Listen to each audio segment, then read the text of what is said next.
In Clayton County, Georgia, a woman named Stacy Willis took her baby son, Dewan, to get circumcised. And the worst screw-up you could possibly imagine happened. They cut off the tip of his penis. Now, the incident happened at a place called Life Cycle Pediatrics. They say, quote, I had concerns about this from the beginning. It was like reality had just smacked me in the face. No child deserves to go through this. It's shocking and catastrophic. I don't know what other extreme words you could use about someone as having essentially the end of their penis amputated. For a male, it's almost the worst thing you can imagine. I feel like you stole his whole teenage years, his whole adult life.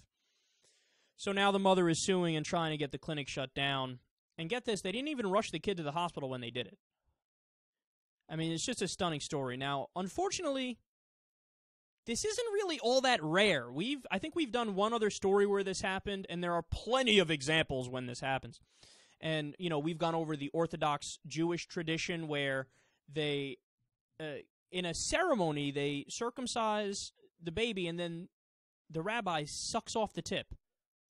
No, you can't do that. Some babies literally got herpes and died because of that. Okay, that needs to be banned yesterday. What are we, seriously? That's insanity. We allow people to suck bloody baby dicks as long as you do it in the name of religion. Imagine a secular person decided to suck a bloody baby dick. They would be arrested in 14 seconds. They'd be arrested in negative 14 seconds, and they should be.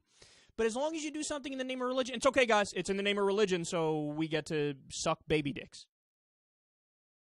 Now, look, I've talked about circumcision in general before, and here's the bottom line, man. There are plenty of studies that say that suggest and recommend circumcision. I'm not kidding. You know, scientific groups, medical organizations, doctors groups, and a lot, you know, modern governments recommend it. Some are more agnostic, but I think most of them recommend it. So there is science where people say, hey, do circumcision, and the reason is that you have a lower incidence of certain STDs when you do that.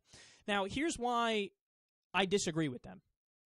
Because that had to start somewhere. It's not like when they first did it in whatever century they did it, in the year 6, let's say, that they thought it out empirically, and they were logical. And they said, okay, so here's what we're going to chop off the tip of the dick because clearly when we do that, they're going to not get chlamydia. They didn't even fucking know what chlamydia was or any of the problems were, STDs were back then. So somebody did it, and then after the fact, people came along and rationalized it. Like, oh, no, that makes sense because of the reasons that we're stating right here in this paper.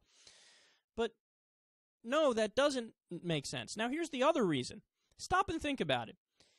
If you really wanted to get rid of STDs, you wanted to decrease them by 100%. You could do that. Now, if I told you could, I guarantee you'd never have another STD in your life. Would you be in favor of never having an STD in your life? You'd say, yeah, right? Look, statistics, facts, you could never have another STD in your life. So sign me up. What do I have to do? Chop off your dick. If you don't have a dick, you can't get an STD. So the argument of, well, you lower some rates of STDs. Yeah, you could lower it to 0 if you chop off your dick. That doesn't mean you should chop off your dick.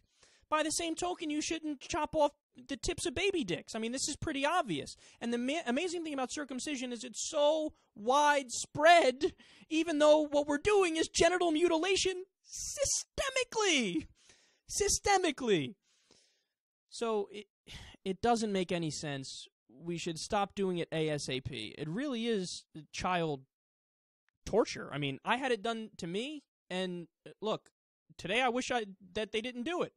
Because it's a symbol of people believing in superstition and nonsense, and then after the fact rationalizing it and acting like what they did was smart. No, it's not smart, it's dumb, and it's genital mutilation.